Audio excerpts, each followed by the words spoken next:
নমস্কাৰ ছাত্ৰ-ছাত্ৰীসকল কেনে আছা তোমালোক মই তোমালোকৰ পল্লৱী বৰা বাইদেৱে তোমালোকক স্বাগতম জনাইছো ই কক্ষাৰ বিজ্ঞানৰ শ্ৰেণীকোঠালৈ আজি আমি আলোচনা কৰিম ক্লাছ 6ৰ 10 নম্বৰ অধ্যায়ৰ উষ্ণতা আৰু ইয়াৰ জোখৰ প্ৰশ্ন উত্তৰসমূহ তোমালোকৰ পাঠত থকা প্ৰথম প্ৰশ্নটো হৈছে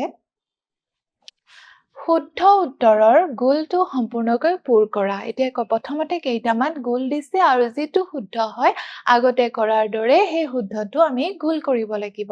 এতিয়া কি কৈছে কাখৰ চিত্ৰত থাৰ্মোমিটাৰে দেখুৱা সঠিক পাঠটো কি এতিয়া কাখৰ আমাৰ চিত্ৰত যেটো থাৰ্মোমিটাৰে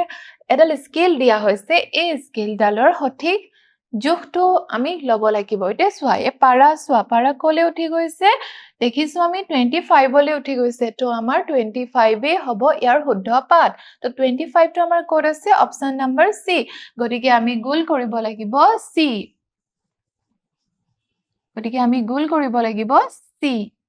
ইয়াৰ পাছৰ প্ৰশ্নটো চোৱা ক্লিনিকেল থাৰ্মোমিটাৰৰ পৰিসৰ কিমান আমি জানো ক্লিনিকেল থাৰ্মোমিটাৰে শৰীৰৰ উষ্ণতা জোখা হয় আৰু সেই উষ্ণতা জোখা থাৰ্মোমিটাৰৰ পৰিসৰটো হৈছে 35 ডিগ্ৰী সেন্টিগ্ৰেডৰ পৰা 42 ডিগ্ৰী সেন্টিগ্ৰেডলৈ কিমান হ'ব 35 ডিগ্ৰী সেন্টিগ্ৰেড টু 42 ডিগ্ৰী সেন্টিগ্ৰেড আৰু আমাৰ শুদ্ধ অপচনটো হ'ব অপচন নম্বৰ এ এই অপচন নম্বৰ এত আমি গোল কৰিব লাগিব ইয়াৰ পাছৰ প্ৰশ্নটো চাওঁ আহা ইয়াৰ পাছৰ প্ৰশ্নটো হৈছে মানুহৰ শৰীৰৰ স্বাভাৱিক উষ্ণতা কিমান আমি জানো এজন সুস্থ মানুহৰ শৰীৰৰ স্বাভাৱিক উষ্ণতা কিমান হ'ব পাৰে 37 ডিগ্ৰী সেন্টিগ্ৰেড এটো চোৱা আমাৰ শুদ্ধ উত্তৰ হ'ব গ অপচন নম্বৰ সি ইয়াৰ পাছৰ প্ৰশ্নটো চোৱা ইয়াৰ পাছৰ প্ৰশ্ন হৈছে খালি ঠাই পূৰ কৰা খালি ঠাই আমি পূৰ কৰিব লাগিব কোনো বস্তুৰ উত্তাপ তাৰ ডেছৰ দ্বাৰা নিৰ্ধাৰণ কৰা হয় কোনো এটা বস্তুৰ উত্তাপ আমি কিহৰে কওঁ যে বস্তু এটা তাৰ গৰম হৈছে বস্তু এটা ঠাণ্ডা সেই বস্তুটোৰ উত্তাপ আমি কিহৰে নিৰ্ধাৰণ কৰো তাৰ উষ্ণতাৰ দ্বাৰা আমি নিৰ্ধাৰণ কৰো তাৰ পাছত বি নম্বৰত উতলা পানীৰ উষ্ণতা ডেছ থাৰ্মোমিটাৰে জুখিব নোৱাৰি উতলা পানীৰ উষ্ণতা আমি কিহেৰে জুখিব নোৱাৰো যেটো ক্লিনিকেল যেটো আমি জ্বৰ জুখিবলৈ বা শৰীৰৰ উষ্ণতা জুখিবলৈ আমি ব্যৱহাৰ কৰো আৰু সেইডাল থাৰ্মোমিটাৰে আমি উতলা পানীৰ উষ্ণতা জুখিব নোৱাৰো বুজিছা তাৰ পিছত উষ্ণতা জুখা হয় ডিগ্ৰী কি সেলসিয়াছত তো ডিগ্ৰী শুদ্ধ উত্তৰ হ'ব ডিগ্ৰী সেলসিয়াছত বুজিছা তাৰ পিছৰ প্ৰশ্ন চোৱা এতিয়া 5 নম্বৰত কৈছে ক অংশৰ লগত খ অংশটো মিলোৱা ক অংশ এখিনি দিয়া আছে খ অংশ দিয়া আছে এতিয়া আমি মিলাব লাগে এতিয়া কৈছে উষ্ণতাৰ এছআই একক আমি জানো উষ্ণতাৰ এছআই একক কি আছিল কেলভিন আৰু কেলভিনটো কোনটো নম্বৰত আছে 4 নম্বৰ গতিকে আমাৰ এই লগত মিলিব 4 বুজিছা মানৱ শৰীৰৰ স্বাভাৱিক উষ্ণতা কিমান অলপ আগতে আমি পাই আহিছিলো কি পাইছিলো 37 ডিগ্ৰী সেন্টিগ্ৰেড আৰু ফাৰেনহাইট স্কেলত হ'ব 98.6 ডিগ্ৰী ফাৰেনহাইট ওকে তাৰ পিছৰ প্ৰশ্ন চোৱা পৰীক্ষাগাৰ থাৰ্মোমিটাৰ পৰিসৰ এটা পৰীক্ষাগাৰ থাৰ্মোমিটাৰ যেটো ল্যাব থাৰ্মোমিটাৰ বুলি কোৱা হয় তাৰ পৰিসৰটো বা তাৰ ৰেঞ্জটো কিমান হ'ব -10 ডিগ্ৰী সেন্টিগ্ৰেডৰ পৰা 110 ডিগ্ৰী সেন্টিগ্ৰেড এতিয়া চোৱা উতলা পানীৰ উষ্ণতা আমি জানো পানী উতলিবলৈ কিমান তাপ লাগিব 100 ডিগ্ৰী সেলসিয়াস তাৰ মানে পানী যেতিয়া উতলি যাব তাৰ উষ্ণতা কিমান হ'ব 100 ডিগ্ৰী সেন্টিগ্ৰেড বুজিছা তাৰ পিছৰ প্ৰশ্ন এতিয়া চোৱা এতিয়া কি কৈছে আমাক পৰীক্ষাগাৰ থাৰ্মোমিটাৰ আৰু ক্লিনিকেল থাৰ্মোমিটাৰৰ মাজত থকা সাদৃশ্য আৰু বৈসাদৃশ্য উল্লেখ কৰা এতিয়া আমি দেখিলো থাৰ্মোমিটাৰৰ দুটা ভাগ পালো এটা পালো পৰীক্ষাগাৰ আৰু এটা পালো ক্লিনিকেল হয়নে এতিয়া এই ল্যাব আৰু ক্লিনিকেল এই দুটা থাৰ্মোমিটাৰৰ মাজত কিছুমান সাদৃশ্য আছে আৰু কিছুমান বৈসাদৃশ্য আছে হয়নে কি মিল আছে প্ৰথমতে আমি হেতু চাওঁ আহা পৰীক্ষাগাৰ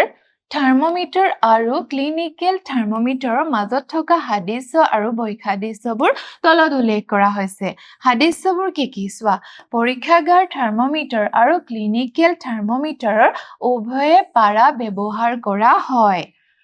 ডিজিটেল থাৰ্মোমিটাৰৰ বাদে এতিয়া চোৱা পৰীক্ষাগাৰৰ যেটো আমি থাৰ্মোমিটাৰ ব্যৱহাৰ কৰো আৰু যেটো আমি ক্লিনিকেল থাৰ্মোমিটাৰ ব্যৱহাৰ কৰো দুইটাতে আমি পাৰা ব্যৱহাৰ কৰো একমাত্ৰ যেটো আমাৰ ডিজিটেল থাৰ্মোমিটাৰ ব্যৱহাৰ কৰো তাতে আমি পাৰা ব্যৱহাৰ নকৰো ওকে তাৰ পিছৰ আৰু কি মিল আছে চাও আহা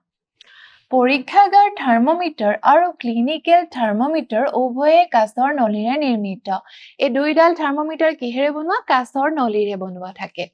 পৰীক্ষাগাৰ থাৰ্মোমিটাৰ আৰু ক্লিনিকেল থাৰ্মোমিটাৰ উভয়ে উষ্ণতা জোখাৰ উপকৰণ এই দুইবিধে আমি কিহৰ কাৰণে ব্যৱহাৰ কৰো উষ্ণতা জুখিবৰ কাৰণে পৰীক্ষাগাৰ থাৰ্মোমিটাৰটো আমি বস্তুৰ উষ্ণতা জুখিবলৈ আৰু ক্লিনিকেল থাৰ্মোমিটাৰটো আমি কি জুখিবলৈ ব্যৱহাৰ কৰো শৰীৰৰ উষ্ণতা বা জ্বৰ জুখিবলৈ বুজিছা তাৰো চোৱা পৰীক্ষাগাৰ থাৰ্মোমিটাৰ আৰু ক্লিনিকেল থাৰ্মোমিটাৰ উভয়তে স্কেল থাকে যাৰ সহায়ত উষ্ণতা পঢ়া হয় এতিয়া দুইটা থাৰ্মোমিটাৰ আমি দেখিছো ক্লিনিকেলো দেখিলো পৰীক্ষাগাৰো দেখিলো হয়নে দুইটাতে এটা স্কেল থাকিব আৰু তাত ৰেঞ্জও থাকিব হয় নহয় আৰু সেই স্কেলৰ সহায়ত বস্তু এটাৰ উষ্ণতা কিমান বেছি বা কিমান কম আমি হেতু গণনা কৰিব পাৰো হয়নে নহয় এইগিটা হৈছে ইয়াৰ সাদৃশ্য এতিয়া আমি কিছুমান অমিল বা বৈসাদৃশ্য কিছুমান আমি চাও আহা পৰীক্ষাগাৰ থাৰ্মোমিটাৰ আৰু ক্লিনিকেল থাৰ্মোমিটাৰ ব্যৱহাৰ ক্ৰমে বস্তুৰ উষ্ণতা জোখাৰ বাবে আৰু মানুহৰ শৰীৰৰ উষ্ণতা জোখাৰ বাবে কৰা হয় এতিয়া পৰীক্ষাগাৰ থাৰ্মোমিটাৰটো আমি বস্তুৰ উষ্ণতা জুখিম হয়নে নহয় মানুহৰ জ্বৰ নজুখো বুজিছা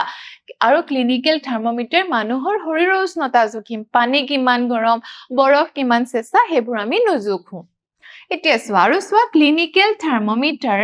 মানুহৰ শৰীৰৰ উষ্ণতা জোখাৰ বাবে পৰিসৰ থাকে 35 ডিগ্ৰী সেন্টিগ্ৰেডৰ পৰা 42 ডিগ্ৰী সেন্টিগ্ৰেড এতিয়া যিডাল আমি ক্লিনিকেল বা জ্বৰ জোখা যিডাল আমাৰ থাৰ্মোমিটাৰ থাকে তাক আমি তাৰ স্কেলৰ পৰিসৰ থাকিব 35 ৰ পৰা 42 ডিগ্ৰী সেন্টিগ্ৰেড বুজিছা কিন্তু পৰীক্ষাগাৰ থাৰ্মোমিটাৰ পৰিসৰ বেছি সাধাৰণতে -10 ডিগ্ৰী সেন্টিগ্ৰেডৰ পৰা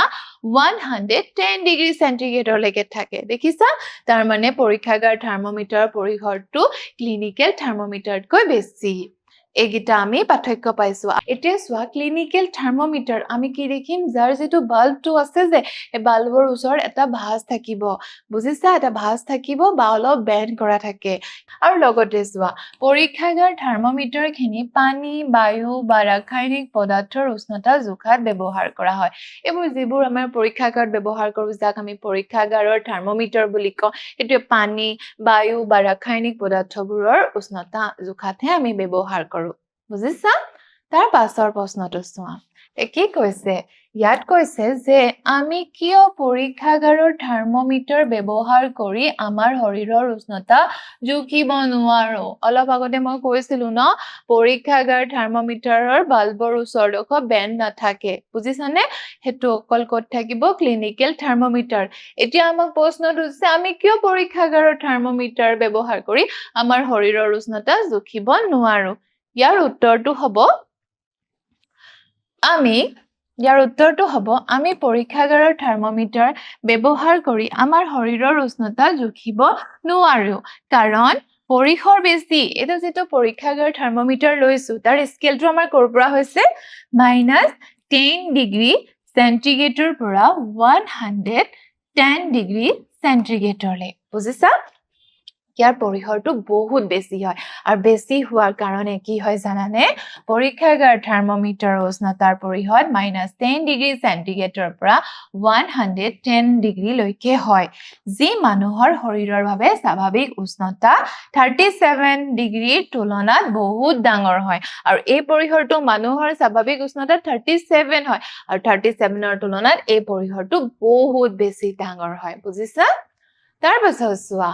সেয়েহে শৰীৰৰ সৰু পৰিৱৰ্তন সূক্ষ্মভাৱে ধৰা নাপায় বুজিছানে আৰু লগতে মই কি কৈছিলো ভাঁজ নাথাকে পৰীক্ষাগাৰ থাৰ্মোমিটাৰ কি নাথাকে ভাঁজ নাথাকে এই থাৰ্মোমিটাৰ বাল্বৰ ওচৰত ভাঁজ নথকাৰ বাবে থাৰ্মোমিটাৰ তুলি লওঁতে পাৰা নামি যায় তাৰ ফলত পাত ভালকৈ পঢ়িব নোৱাৰি বুজিছা তাৰ পাছত চোৱা ডাঙৰ আৰু ভাবিবলগীয়া ই বহুত দীঘল হয় আৰু ই বহুত দীঘল হয় আৰু সহজে ভাঙিব পাৰে বহুত মানে ই বহুত বেছি দীঘল হয় আৰু সহজে ভাঙি যাব পাৰে তাৰ ফলত মুখত লওঁতে বা কাকলতিৰ তলত ৰাখোতে কি হয় ভাঙি গৈ পাৰাখিনি পৰি যাব পাৰে আৰু আমি জানো পাৰা এটা বিষাক্ত পদাৰ্থ আৰু এই পাৰাখিনি নিষ্কাশন কৰিবলৈ অতি আমাৰ বাবে কঠিন হৈ পৰিব পাৰে বুজিছা তাৰ পাছত চোৱা ৮ নম্বৰ প্ৰশ্ন কি কৈছে তলত দিয়া উষ্ণতাৰ পাঠ অনুসৰি থাৰ্মোমিটাৰৰ নিম্নোক্ত চিত্ৰত পাৰাৰ দাগ চিহ্নিত কৰা এতিয়া পাৰাৰ দাগসমূহ তুমি চিহ্নিত কৰিব লাগিব ইয়াত তোমাৰ কিমান আছে 14 ডিগ্ৰী সেন্টিগ্ৰেড দিয়া আছে হয়নে এটা তুমি দাগসমূহ দিব লাগিব ক'ত আছে চোৱা প্ৰথমতে আমি চাম ইয়াৰ স্কেলটো চোৱা 0 আৰু 10 ৰ মাজত কেইডাল আঁচ আছে 1 2 3 4 5 ডাল আছে ন তো এডালক আমি কি বুলি ধৰো 2 বুলি ধৰিব লাগিব এতিয়া চোৱা ইয়াতটো আমাৰ 10 আছে ইয়াত কি হৈছে তোমাৰ -10 ৰ পৰা ষ্টাৰ্ট হৈছে ন কাৰণ আমি জানো পৰীক্ষাগাৰ থাৰ্মোমিটাৰবোৰ সদায় কিহেৰে কৰ পৰা আৰম্ভ হয় -10 ৰ পৰা আৰু ইয়াৰ পৰিসৰটো ক'লে থাকে 110 ডিগ্ৰী সেন্টিগ্ৰেডলৈকে থাকে গম পাইছা গতিকে ইয়াত চাম আমি ক'ত আছে 14 প্ৰথমতে 10ত চাম 0 ৰ পৰা 10 ৰ মাজত কেইডাল আছে 5 ডাল আছে তাৰ মানে এডালক আমি কিমান 2 ইউনিট কে ধৰিব লাগিব তো 14 কিমান হ'ব 10 এডোখ 12 এডোখ কিমান হ'ব 14 তাৰ মানে আমাৰ এই উষ্ণতাটো আহিব 14 ডিগ্ৰী সেন্টিগ্ৰেডটো আহিব এডোখলে বুজিলা তেনেদৰে 17 ডিগ্ৰী সেন্টিগ্ৰেডটো চোৱা ক'ত আছে ইয়াত প্ৰথমতে তোমাৰ 0 ৰ -10 ৰ পৰা 0 লৈকে কাউন্ট কৰিব পাৰা বা 0 ৰ পৰা 10 লৈকে কেইডাল আঁচ আছে তুমি চাব পাৰা ইয়াত কেইডাল আছে ইয়াত 10 ডাল আছে তাৰ মানে এডাল আঁচক 1 ইউনিট কে ধৰা হৈছে তো 17 তো ইয়ালৈকে তো 10 হৈয়ে আছে আৰু 7 লোৱা 1 2 3 4 5 6 7 তো 7 হ'ব আমাৰ এডোখৰ তো এইখিনি হ'ব আমাৰ 17 ডিগ্ৰী সেন্টিগ্ৰেড তেনেদৰে 7.5 আকৌ চোৱা ইয়াত 0 ৰ পৰা 10 লৈকে কিমান 10 ডাল আছে হয়নে 10 ডাল তো এডাল আঁচক আমি কিমান ধৰিম 1 ইউনিট কে ধৰিম তো ইয়ালৈকে আমাক কিমান লাগে 7 লাগিব তো 0 পৰা এইখিনিলৈকে তোমাৰ 5 6 7 তো আমি এইখিনিলৈকে পাই গৈছো আৰু 7 ৰ পৰাৰ পিছত আমি কি 0.5 তাৰ মানে আৰু অকমান আগত গলে হৈ যাব তো এইডোখৰ হ'ব আমাৰ 7.5 ডিগ্ৰী সেন্টিগ্ৰেড বুজিছা এনেকে তোমালোকে স্কেলডাল চাই ভালকে কৰিব লাগিব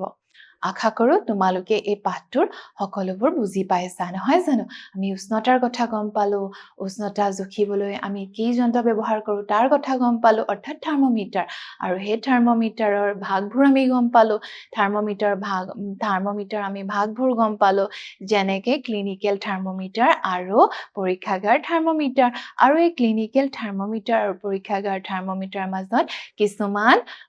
মিল দেখা পালো আৰু কিছুমান অমিল দেখা পালো লগতে আমি ইহঁতৰ পৰিসৰটো গম পালো হয়নে ইমানখিনিলৈকে চাগে তোমালোকে বুজি পাইছা